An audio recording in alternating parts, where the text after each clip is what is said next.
नमस्कार, मैं हूं डॉक्टर नरेंद्र मल्होत्रा, स्त्री रोग विशेषज्ञ, उजाला सिग्नस रेनबो हॉस्पिटल आगरा से।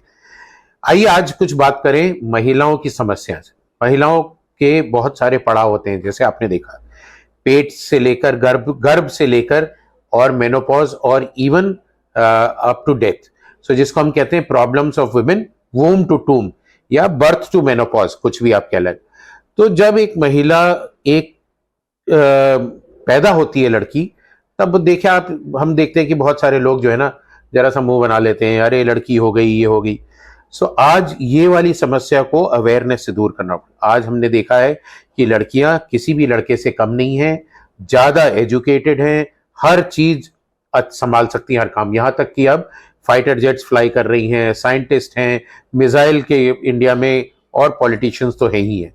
तो एक महिला को इज्जत मिलनी चाहिए उस टाइम से जब पैदा होती है, और उतनी ही मिठाई बांटिए जितना लड़के के उसमें।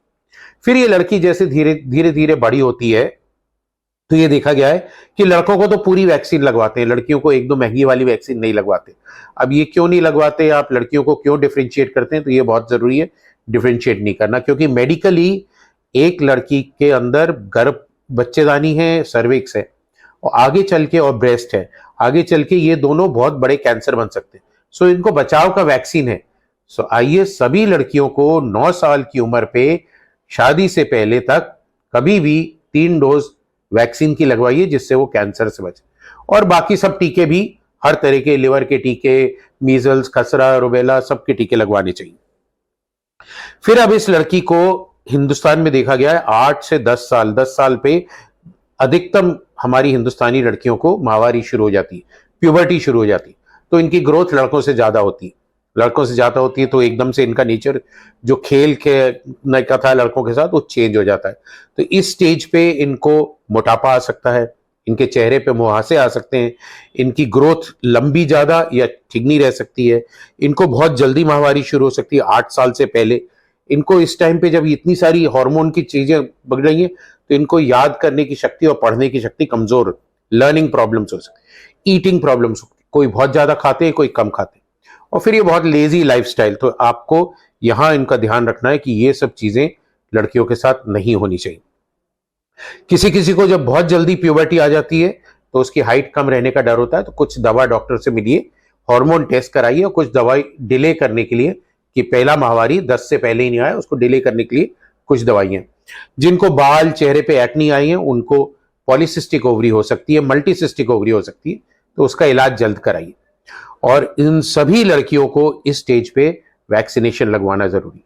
वैक्सीनेशन में इन्फ्लुएंजा का टीका हर साल, हेपेटाइटिस बी का टीका, टाइफॉइड के से बचने का टीका, मेनिंजाइटिस से बचने का टीका, कई सारे बुखार से बचने के टीके, और सबसे इंपॉर्टेंट है कैंसर सर्विक्स का एचपीवी वैक्सीनेशन, 4 वाला या 9 वाला, कोई भी लगवाई।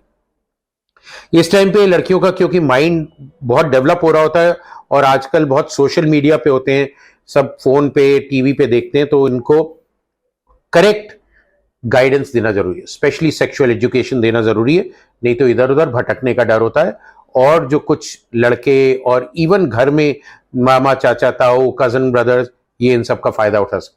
सो इन सबको ये सिखाना जरूरी है, what is good touch and bad touch. कोई उनको किसी तरह से छूता है तो किस अंदाज से छू रहा है, फ्रेंडली छू रहा है, पेरेंटल है, या फिर कोई ऐसे इरादे से छू रहा है, गंदे इरादे से छू रहा है, ये इनको समझाने की जरूरत है। तो टीनेज लड़कियों के लिए बहुत चैलेंज है, उनको, लड़कियों को भी, पेरेंट्स को भी, और रिलेटिव्स को भी, और स्कूल में टीचर्स को भी। अब इसके बाद जब ये लड़कियां बड़ी होती हैं, तो रिप्रोडक्टिव एज ग्रुप कहते हैं, जिसमें जब बच्चा पैदा करने की शक्ति आ जाती है, अंडे बनने लग जाते हैं। तो इस टाइम पे इन लोग को ध्यान रखना है कि polycystic ovary, heavy menstrual bleeding, abnormal uterine bleeding, endometriosis जैसी बीमारी, फाइब्रॉइड्स, ओवेरियन सिस्ट, रसौलियां, और प्री मेंस्ट्रुअल सिंड्रोम, मेंसेस से पहले बहुत दर्द होना, 2-3 दिन स्कूल नहीं जाना, काम नहीं करना।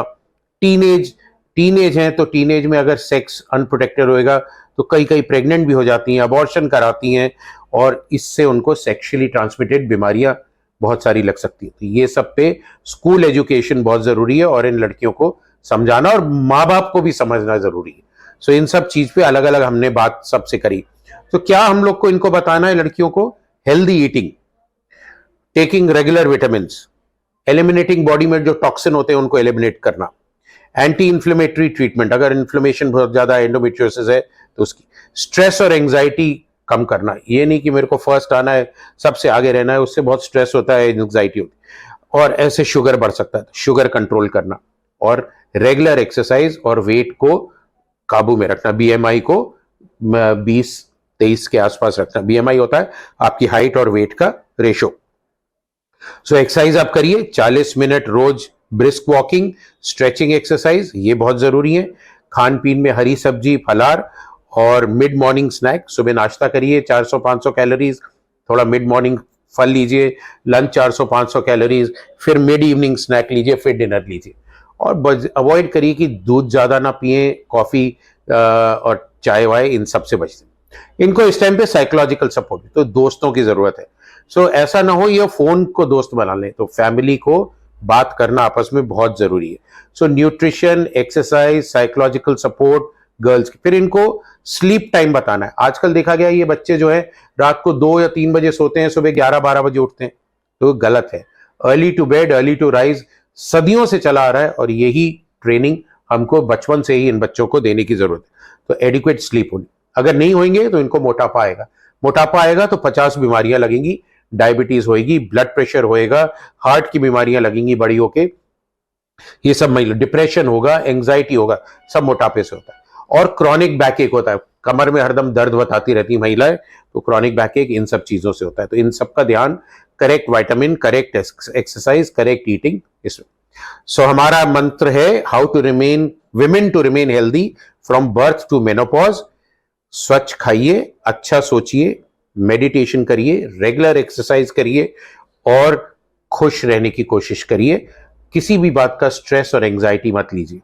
ये सब आप करेंगे, और मेडिटेशन बहुत जरूरी है। अपने आप को परमात्मा से कनेक्ट करिए, भगवान से कनेक्ट करिए, अल्लाह से कनेक्ट करिए, क्राइस्ट जीसस से, जो भी आप रिलीजन मानते हैं उससे कनेक्ट करिए।